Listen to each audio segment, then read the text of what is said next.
This was a good one.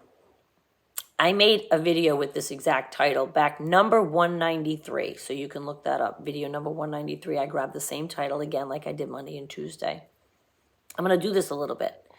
That video, the reason that I entitled it that way is because you can find all kinds of videos on how to get your narcissist upset, how to calm your narcissist down, how to make your narcissist mad, how to win at the argument, how to really bug your narcissist, how to destroy your narcissist. There's a lot of them. I've watched many. I don't talk about that a lot. And now that I'm saying this, I probably said this same kind of thing in that video. Well, of course I did. So I entitled this on purpose this way because I don't think that there's anything that we do to the narcissist that would bother them as much as we think it's going to bother them. So the title's kind of facetious because I'm not really telling you how to destroy and... The best thing you could do is remain calm, not engage, walk the other way, cut them off, go no contact, don't give them any fuel ever again, gray rock if you have to be in their company, We've talked about that a million times, right? That's how the best way you can torture a narcissist. That is the best way. However, most of us like to argue with our narcissist, beg for an explanation, ask, how could you do this? We just talked about this. You knew how much it hurt me. How could you do this again? When we are doing that and engaging and continuing with them, they are receiving the fuel that they thrive on. And in the last video, I talked about that. Like, that's the life they live. They're always arguing with somebody over something. And in a partnership, certainly with you, that's where they resided. I left my hands way over here for a very long time, I just noticed. But I want to say, yes, you can look up the things. You can trigger a narcissist by asking them questions. You can torture a narcissist by setting up parameters for them. They hate that. You can hurt a narcissist. I don't really think they hurt like we hurt. They don't have any empathy. But you can hurt a narcissist by letting others know what they do to you. They don't want their image to be tarnished.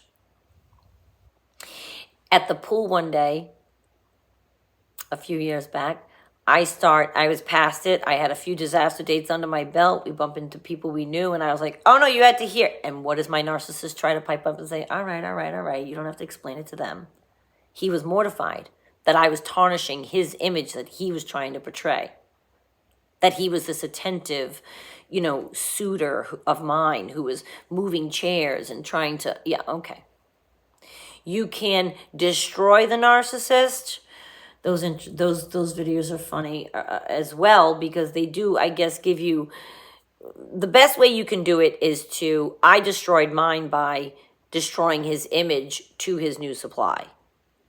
But I don't think it destroys, that's what I'm saying. I don't think anything really does what you're looking to do. And I don't perpetuate doing it because then your karma is gonna,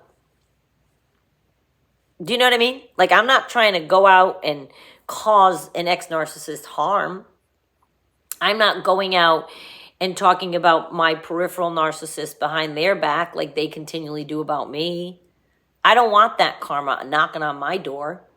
So how to trigger, torture, hurt, and destroy the narcissist, I wouldn't worry about that.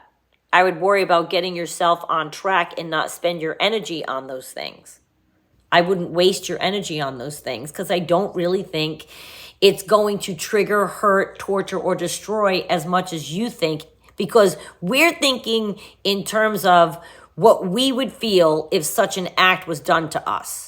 Being ignored or telling everybody that they did these rotten things to ruin the narcissist's reputation, or triggering them by asking questions and then they fly into a rage. I think we think about if we were on the receiving end, that would really be a lot of strife. But again, they just walk through it, you guys. They really just walk right through that. They might play for a while and stay and argue with you for 5 hours. They might be the type to leave and slam the door behind them and give you the silent treatment. There's all kinds of ways to handle it. They have a lot of tools, a lot of tactics. But How to trigger, torture, hurt, and destroy the narcissist should not be your focus.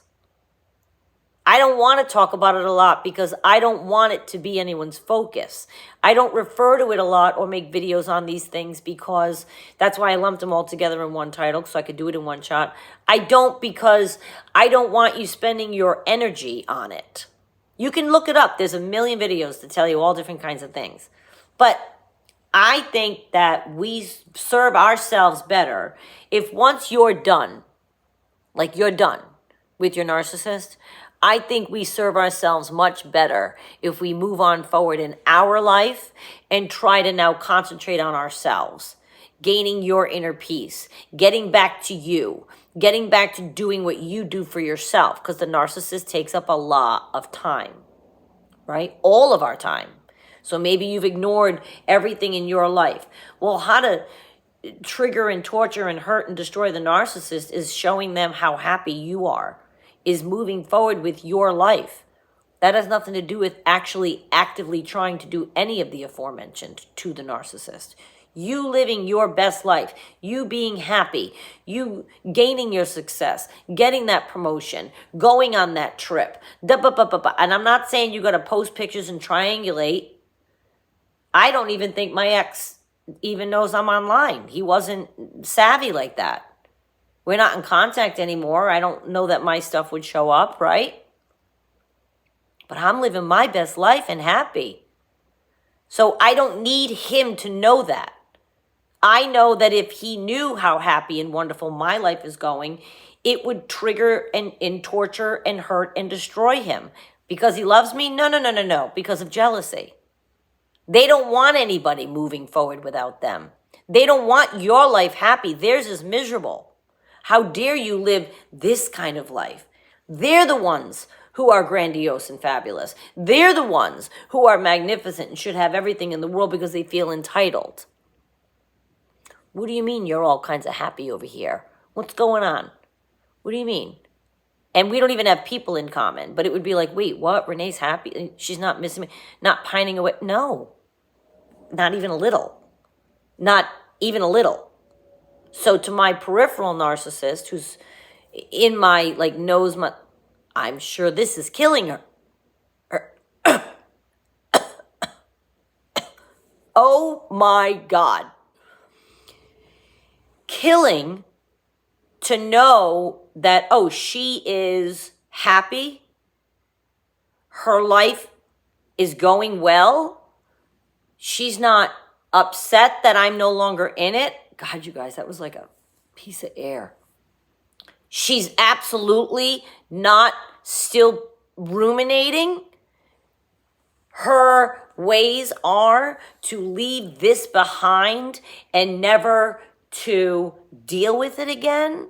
You mean she's not over there waiting for me to abuse her some more? No, she isn't. She's leading a very happy life of peace and quiet is what she's doing.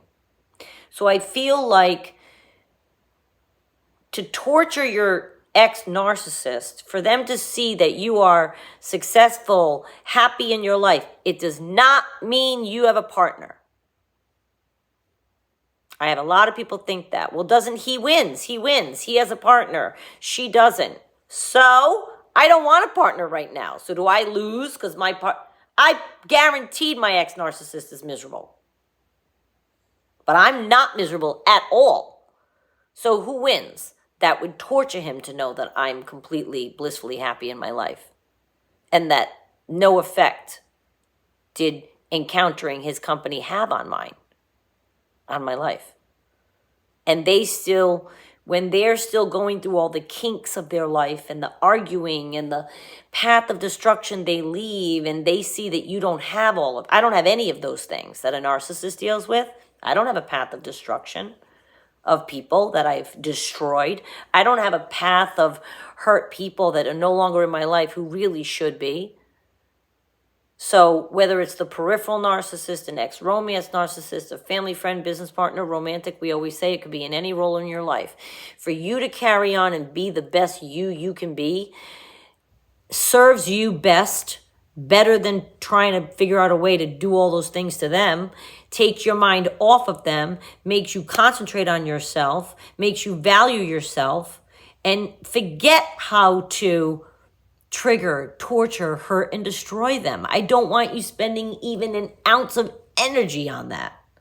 They get enough time from us when they're in it with us. Again. Okay, I'm sipping. Je m'excuse.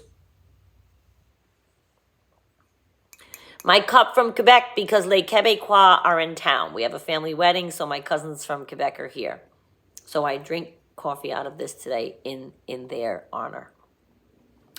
I feel like if you don't spend the time in the negative, swimming in the negative, thinking about the negative, wondering how I can get back to them, get back, make something bad happen to them, don't worry about any of it. Karma will get them. We talked about that Wednesday. I want you to sit up straight and look at yourself in the mirror and say, I count now. I do. Not them. They take enough of our time. They don't deserve one more minute. Certainly, they're not even in your life anymore, and you want to worry about how to torture them. It doesn't make any sense for us to do that. You want to take a week and do whatever you can think of, whatever the video, do it. But gray rocking them, not responding to them, not even asking them questions, although asking them questions also tortures them. Not asking them questions tortures them because they're going to feel ignored. You setting parameters is going to torture them because they don't like parameters, and how dare you tell them what to do because they're entitled to behave however they want, and there's nothing you can say to make them stop. Having no parameters, I mean, every single thing you can see a pro or con to every single action you take. So what I'm trying to make you do is not sit in the thick of that.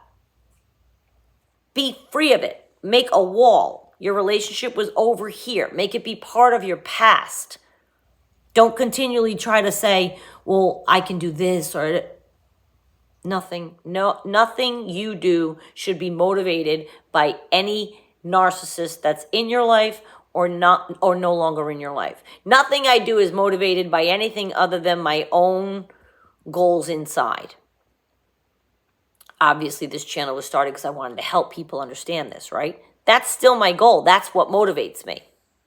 I'm not trying to show the narcissist anything. They, like I said, don't even know I have a never on my mind. When I'm discussing things and I think of a story, you might say, well, obviously they're on your mind. Well, I can recollect an anecdotal story for your benefit. But when I stop filming, I'm not walking around my life ever thinking about any narcissist that's ever been in my life. I do things in my life. And so there's an independence from it now. And I would like you to get that same independent functional capability that you are not in any way connected to the negativity that they bestowed upon you. It's time to let it go. Don't let it affect your life. Don't let it affect your life. And to me, you moving forward as your best self is the best way to serve yourself, and that will absolutely ultimately destroy your narcissist. So you get the goal. It might take a while. You might go down the, yellow brick road of your life and search for what makes you happy. But once you get here like this, that destroys them. So let you improving yourself be but don't let it motivate you, motivated by your own goals, whatever they are. And the byproduct will be that they will be bothered. I don't want you being wrapped up in the negative, you guys. That's why I made this video. I thank you for watching all week. I hope you have a good weekend, and I will see you Monday.